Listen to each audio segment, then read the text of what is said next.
Hey, I'm Jack, proud owner of this random piece of paper, and today I'm going to expose the secrets behind the most famous Rubik's Cube magic tricks. Starting with the first trick, where Steven scrambles the Rubik's Cube, puts it into a bag, clicks his fingers, and pulls out a solved Rubik's Cube. So, how did he do it? Well, if we go back to the beginning when he scrambles the cube, notice how after just 4 moves, all 6 sides look messed up. This looks suspicious, but to non-cubers, it's not that different to a cube that's been scrambled for 20 moves. But now there's a jump cut, but my guess is that he did these 2 moves in between the shots, and here's why. Because if we assume it's those 2 moves, at the end of the scramble sequence, you'll notice the pattern on the cube looks familiar, because it's the exact same one he had after the first 4 moves. Because the last, presumably 6 moves he did, returned the cube back to the same state as it was before. This means that he just had to undo the moves he did at the start to solve the cube while his hand was in the bag. And if you hold the cube like this instead, you can solve the cube just by using the upper and right sides. And using the index and pinky fingers respectively, you can easily turn them with some practice.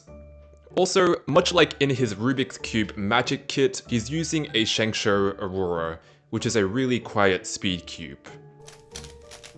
And of course, combined with the rustling of the paper bag, that's more than enough to cover the sound. But what about this behind the back throw trick? Well, notice how the last few moves he does to scramble the cube are the exact same as from the last trick. And not only that, but the scramble state is the exact same, albeit with different colors. And he solves it with the same 4 moves as before, except that he hides the moves behind his back and with some motion blur to cover it up. So with that knowledge in mind, you can probably figure out how I'm doing these ones as well. But how about this trick where he scrambles a cube, then after a flip, instantly solves it without a single turn? Well, if you look closely, just before he flips the cube, note how you can only see 3 colors of the Rubik's Cube.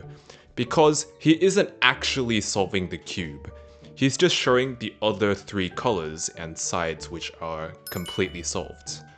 And much like the first trick, he did another fake scramble to get to this state, except that this one is much longer, so no extra moves are needed. Of course, after doing the trick, he makes sure the other sides are covered before quickly reshuffling the cube for real this time.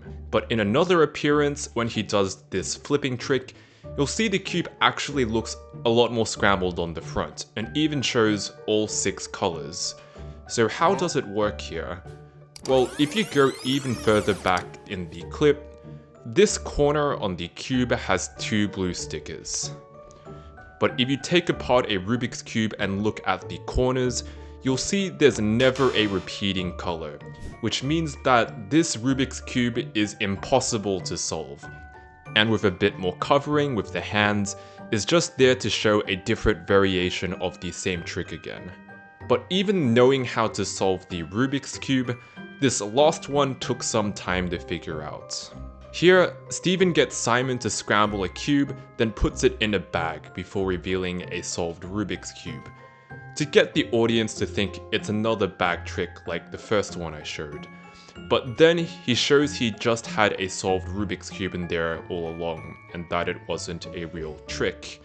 But after giving back Simon's cube for him to cover, Steven then does some moves on the solved cube, which seem random at first, but are shown to perfectly match Simon's cube, not just on one, but all 6 sides.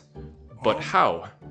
Well, like the other tricks, I had a feeling that Steven already knew the scramble in advance. And so we rewind the video once again, because if you look at this cube at the start after Simon scrambles it, you can see this side has a yellow block. But when Steven shows all 6 sides of Simon's cube at the end, the yellow block is nowhere to be seen. Which means that Simon's scrambled cube was swapped out for another one during You guessed it, the fake bag trick.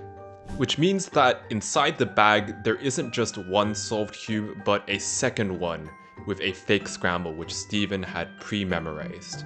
So the first part goes as you'd expect. Simon's scrambled cube goes into the bag, fingers click, which I can't do. Then he reveals the solved cube while holding onto the cube Simon scrambled before. But that's when he releases the fake scrambled cube while still holding onto the cube that Simon actually scrambled. And while everyone is focused on the fake magic trick, he quietly scrunches away this paper bag with Simon's actual cube in it. And because he made such a big deal about the bag being empty in 3 different ways at the beginning, no one questions it, and unlike the other tricks, places the bag away from the judges on the ground. Then, much like the last trick, he just has to do a bunch of pre-memorized moves, which will in this case match the fake scramble.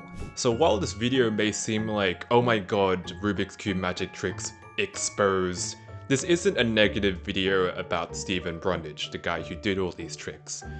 If anything, he's easily the best Rubik's Cube magician I've seen so far,